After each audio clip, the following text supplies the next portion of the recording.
दोस्तों, जब भी कभी कोई नया घर या कोई शोरूम या कोई बिल्डिंग बनवाता है तो उसे और खूबसूरत और एस्थेटिक दिखाने के लिए उसमें जिस एक चीज का इस्तेमाल किया जाता है वो कुछ और नहीं बल्कि मार्बल यानी संगमरमर ही होता है, जिसे आज से नहीं बल्कि इतिहास में बहुत पहले जमाने से इस्तेमाल में लाया जाता रहा है। जिसका एक बेहतरीन एग्जाम्पल है सफेद संगमरमर से बना ताजमहल। और आज के बदलते दौर में भी मार्बल की डिमांड घटने के बजाय बढ़ती जा रही है।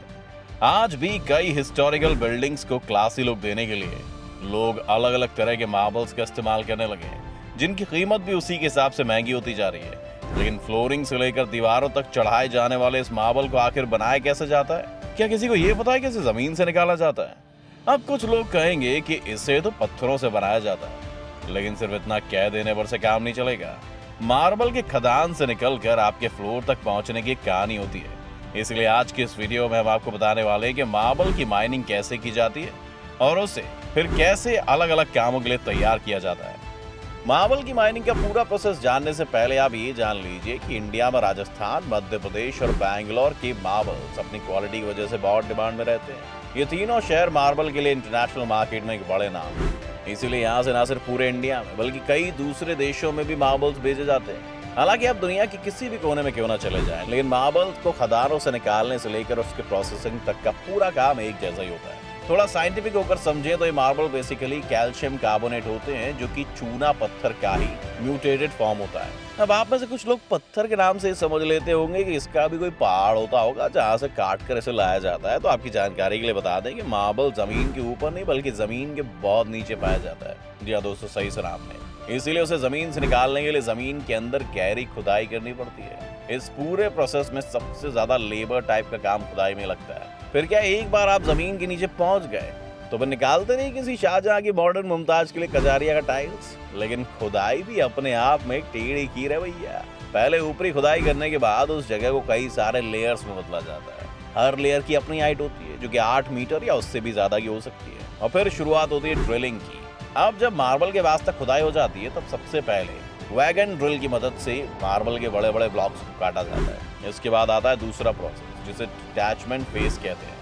दरअसल जब मार्बल के ब्लॉक्स बन जाते हैं तो इसके बाद बारी आती है डिटैचमेंट फेज की। इसमें एक एक्सकेवेटर मशीन की मदद से इस पूरे प्रोसेस को अंजाम दिया जाता है। जैसा कि हमने आपको पहले ही बताया था कि मार्बल के ब्लॉक 8 मीटर लंबे होते हैं और इसके साथ ही ये करीब 6 मीटर तक चौड़े होते हैं। और एक मार्बल ब्लॉक का वजन करीब 280 टन तक होता है, जिस वजह से इन्हें अलग करना काफी मुश्किल होता है। इसीलिए इन्हें एक जगह से दूसरी जगह तक ले जाने और उठाने के लिए मशीन का यूज करना पड़ता है। इसके लिए मशीन अपनी अपनी सहूलियत के हिसाब से इन्हें शेप में काटती है। वैसे ज्यादातर खदानों में इन ब्लॉक्स को वर्टिकल शेप में काटा जाता है, हालांकि कुछ खदानों में इन्हें हॉरिजॉन्टल भी कट किया जाता है। मार्बल्स को ब्लॉक में कट करने के बाद 2 व्हील लोडर्स एक ब्लॉक को सिलेक्शन सेंटर में लेकर जाते हैं। इस सेंटर में मार्बल ब्लॉक्स को टेम्परेरीली स्टोर किया जाता है। इस सेंटर में आने के बाद स्टोर किए गए बड़े बड़े ब्लॉक्स को एक साथ धुलाई करके रख दिया जाता है। इन्हें इसलिए धोया जाता है क्योंकि जिस माइन से निकल कर आते हैं वहाँ की मिट्टी भी उन पत्थरों पर जम जाती है। धुलने के बाद उनकी लोडिंग होनी होती है। लेकिन अभी लोडिंग होने से पहले एक प्रोसेस बाकी है और वो है फाइनल शेप देने का प्रोसेस। इसीलिए लोडिंग से पहले इन मार्बल ब्लॉक्स को जैसी मांग रहती है वैसी शेप दे दी जाती है। क्योंकि ब्लॉक्स भारी वेट और बड़े साइजेस के होते हैं, इस वजह से ब्लॉक्स को बड़ी केयर के साथ हैंडल करना होता है और इसी केयर के साथ इन्हें एक जगह से दूसरी जगह मूव किया जाता है। क्योंकि इस सिचुएशन में एक्सीडेंट की संभावना रहती है और होती भी है। एक्सीडेंट की संभावनाओं से निपटते हुए इन ब्लॉक्स को बड़े बड़े ट्रक की मदद से फैक्ट्रीज में लाया जाता है, जहां शुरू होता है फैक्ट्री प्रोसेस। खैर, अब तक तो आपने खदान से निकलने वाले मार्बल के बारे में देखा, लेकिन बाजार में जाने से पहले इन्हें कई और प्रोसेस से गुजरना पड़ता है। प्रोसेसिंग शुरू होने से पहले तक इन ब्लॉक्स को फैक्ट्री में एक खुली जगह पर रखा जाता है और जब बारी आती है तो इन ब्लॉक्स को मशीनों के ऊपर रखा जाता है। अब इन मशीनों के बारे में आपको बता दूं कि इनमें काफी बड़ी बड़ी ब्लेड्स लगी होती हैं। इन बड़ी बड़ी ब्लेड से होता ये है कि जो पत्थर बड़े बड़े टुकड़े में रहते हैं उन पत्थरों को कई थिन लेयर्स में काटने का काम किया जाता है। ऐसा करने के बाद मशीन बड़े बड़े मार्बल ब्लॉक्स को भी लेयर्स में कन्वर्ट कर देती है। और आपको बता दूं कि इन ब्लॉक्स की कटिंग का काम किसी साधारण चीज से नहीं होता है, बल्कि इन्हें काटने के लिए डायमंड का इस्तेमाल किया जाता है। अब हीरा क्यों? अगर आपने पूछा तो आप ही बताइए कि पत्थर काटने के लिए चाकू का इस्तेमाल क्यों करें? अरे भाई, आपने तो कई बार सुना ही होगा कि हीरा दुनिया का सबसे कठोर पदार्थ है। क्रिस्टलाइज्ड कार्बन होता है हीरा। अब जब सबसे कठोर ही है तो इसकी कठोरता किस दिन काम आएगी? इसलिए मार्बल जैसे पत्थरों को काटने के लिए मशीनों के ब्लेड्स पर हीरे लगाए जाते हैं। जब इन ब्लॉक्स को काटते काटते ब्लेड घिस जाते हैं तो दोबारा इनमें से नए हीरे लगाए जाते हैं। अब शायद आपको एक सवाल का जवाब मिले कि आखिर जमीन से निकलने वाला ये पत्थर इतना महंगा क्यों होता है? क्योंकि अब जब मार्बल हीरे से कटेगा तो उसके कटने में हीरा बर्बाद भी होगा, तो मार्बल तो जाहिर है कि महंगा ही मिलेगा। खैर, आपको ये जानकर हैरानी होगी कि मशीन एक ब्लॉक को काटने में करीब 10 से 12 घंटे तक का वक्त लगाती है। तब जाकर पत्थर से मार्बल के पतले पतले पीसेस निकलते हैं जो हमारे और आपके घरों में लगते हैं।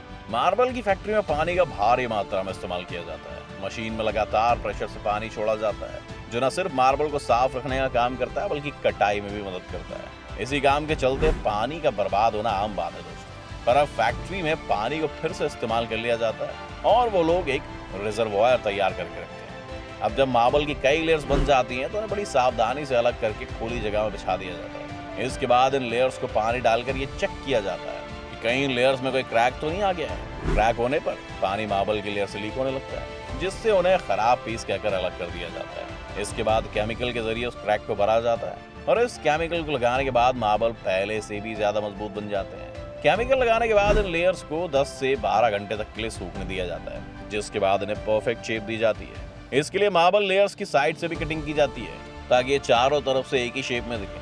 अब बारी आती है मार्बल की पॉलिशिंग की, जो कि बेचने के लिए सबसे जरूरी प्रोसेस होता है, क्योंकि इससे मार्बल की चमक और बढ़ जाती है। और फिर पॉलिशिंग के बाद बारी आती है एसिड वॉश की। दरअसल भारी भरकम मशीनों से गुजरने की वजह से मार्बल की चमक कम हो जाती है। कई बार तो मार्बल के लेयर्स में येलो शेड भी आ जाता है, जिसे बाद में दूर कर दिया जाता है इसी एसिड वॉश से।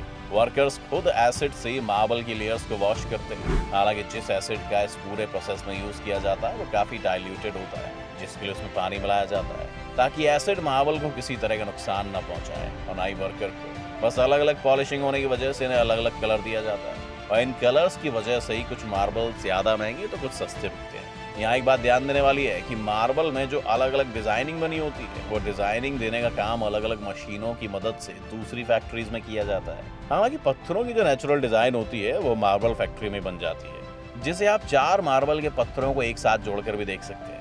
तभी तो आपने देखा होगा कि मजदूर जब आपके घरों में मार्बल डालते हैं तो वो भी 4 पत्थरों को मिलाकर एक डिजाइन बनाते हैं। वैसे आप चाहें तो ज्यादा पैसा खर्च कर और भी ज्यादा डिजाइनर मार्बल खरीद सकते हैं, तो जाइए और खुद को भी संगमरमर खरीद के शहंशाह बनाइए। बाकी आपके घर में कौन सा मार्बल इस्तेमाल किया गया है दोस्तों, हमें नीचे कमेंट करके जरूर बताइए। अगर आज की वीडियो आपको पसंद आई हो तो इसे लाइक करने के साथ साथ अपने दोस्तों रिश्तेदारों के साथ शेयर कर दें। अगर आप ये वीडियो यूट्यूब पर देख रहे हैं तो चैनल को सब्सक्राइब करके बेल आइकन दबा दें। फिलहाल के लिए इतना ही, अभी के लिए दीजिए हमें इजाजत। आपसे मुलाकात होगी अगली वीडियो में। शुक्रिया।